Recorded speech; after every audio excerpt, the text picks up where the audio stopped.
नमस्कार मित्रांनो, मी तुमचा सहकारी मित्र भूमेश आणि राणातली पाखरे आपल्या चॅनलमध्ये तुमच्या मनातून सर्वांचं स्वागत। मित्रांनो, थंबनेल वरून तुम्हाला समजलं असेलच आणि थंबनेल वरूनच तुम्ही या चॅनलवरती किंवा या व्हिडिओवरती तुम्ही आले असाल पाहायला। मित्रांनो, हो, हे खरं आहे की आता जे घरकुल बांधकाम करणारे जे लोक आहेत किंवा ज्यांना घरकुल बांधकाम करायचे किंवा प्रधानमंत्री आवास योजनेअंतर्गत बांधकाम करायचं आहे अशा धारकांसाठी किंवा अशा लोकांसाठी सर्वात मोठी किंवा घराचं बांधकाम करायचं असेल तर सर्वात मोठी ही एक समस्या असते किंवा आता आपल्याला गिटी कुठून आणायची, रेती कुठून आणायची, सिमेंट कुठून आणायचा, लोहा कुठून आणायचा। परंतु ह्या सगळ्या प्रश्नांवरती नाही, पण जो रेतीचा सर्वात मोठा एक प्रश्न असतो ते रेती सहसा भेटत नाही। तर त्या रेतीसाठी शासनाने जे काही नियोजन केलं ते नियोजन कशा पद्धतीचं आहे आणि खरोखरच तुम्हाला 5 ब्रास रेती ही सरकारकडून मोफत मिळणार आहे का, त्याबद्दलचा आपल्या राज्याचे मुख्यमंत्री देवेंद्रजी फडणवीस यांनी काही वक्तव्य केले होते। जे वक्तव्य तुम्हाला मी सांगणार आहे किंवा हे वक्तव्य त्यांनी 22 फेब्रुवारी 2025 रोजी जे वक्तव्य केले होते किंवा आपण प्रधानमंत्री आवास योजनेच्या लाभार्थ्यांना 5 ब्रास पर्यंत रेती मोफत देत आहोत। तर ते वक्तव्य ऐकून घ्या। त्यानंतर आपण याचा एक जीआर सुद्धा त्यांनी सांगितलं की याचा एक जीआर सुद्धा काढला आहे, तो जीआर सुद्धा आपण पाहणार आहोत। तर चला तर व्हिडिओला सुरुवात करूया। विनंती आहे की चांगल्या प्रकारे आपण या ठिकाणी हे बांधकाम करावं, कारण आपल्याला सगळ्या प्रकारची मदत आम्ही करतो।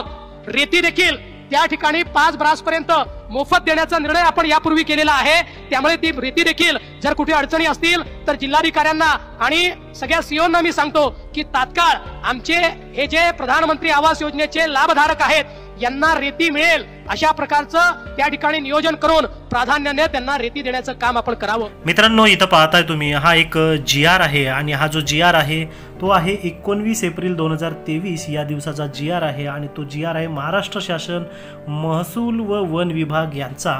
आणि यात सांगितलंय की शासन मार्फत वाळू, रेतीचे उत्खनन, साठवणूक व ऑनलाईन प्रणालीद्वारे विक्री याबाबतचे सर्व निकष किंवा धोरण या संदर्भातला हा एक जीआर आहे मित्रांनो। आणि हे जे काही आपले राज्याचे मुख्यमंत्री देवेंद्रजी फडणवीस जे काही बोलले होते त्यानुसार हा एक जीआर आहे मित्रांनो। हा जीआर जो आहे हा जुना जीआर आहे, परंतु आता जे काही वक्तव्य केला गेलं आहे तो ह्या जीआर मध्ये खूप सारा याचा अर्थ दडलेला आहे। आता याची जर का आपल्याला रेती जर का पाहिजे असली तर आपल्याला त्या ठिकाणी ऑनलाईन करणं अत्यंत महत्त्वाचं आहे मित्रांनो। आता ऑनलाईन तुम्ही तुमच्या CSC सेंटरवरती जाऊन करू शकता, त्या ठिकाणी समजून घेऊ शकता आणि त्या ठिकाणी ऑनलाईन केल्यानंतर तुम्हाला तो वाढू तुम्हाला त्या ठिकाणी मिळणार आहे। आता तुम्ही पाहताय मित्रांनो, हा जो इथं 5 नंबरचा पॉईंट आहे, या 5 नंबरच्या पॉईंटमध्ये तुम्हाला दिसत असेल किंवा प्रधानमंत्री आवास योजनेअंतर्गत या ठिकाणी तुम्हाला आर्थिकदृष्ट्या मागास प्रवर्गातील लाभार्थ्यांच्या घरकुलासाठी सक्षम प्राधिकारी यांनी सादर केलेली यादी संबंधित तहसीलदार यांनी तपासून तशी लेखी परवानगी दिल्यानंतर वाळू डेपोतून विनामूल्य वाळू उपलब्ध करून देण्यात येईल। वाहतुकीचा खर्च लाभार्थ्यास करावा लागेल। मित्रांनो, या ठिकाणी तुम्ही हा 5वा जो पॉइंट आहे हा तुम्हाला समजला असेलच अशी मला आशा आहे।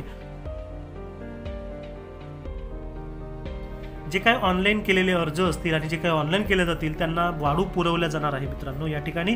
तर हे वाळू तुम्हाला ऑनलाईन केल्यानंतर तुम्हाला प्राप्त होणार आहे। हा एकंदरीत तुम्हाला जीआर होता। हा जीआर जर का तुम्हाला पाहिजे असेल तर हा जीआर तुम्ही तुमच्या आपल्या व्हिडिओच्या डिस्क्रिप्शन बॉक्समध्ये लिंक दिली आहे, त्यावरती तुम्ही जाऊन डाउनलोड करू शकता, पाहू शकता आणि समजून घेऊ शकता। निश्चितच व्हिडिओ तुम्हाला आवडला असेलच अशी मला आशा आहे। आणि मित्रांनो, जर का तुम्हाला व्हिडिओ आवडला असेल तर व्हिडिओला लाईक करा, चॅनलला सबस्क्राइब करा आणि आमची व्हिडिओ जर का आवडत असतील तर इतरांना सुद्धा शेअर करा। चला तर भेटूया आपण पुन्हा पुढच्या व्हिडिओमध्ये। तोपर्यंत काळजी घ्या स्वतःची आणि आपल्या परिवाराची सुद्धा। सर्वांना नमस्कार।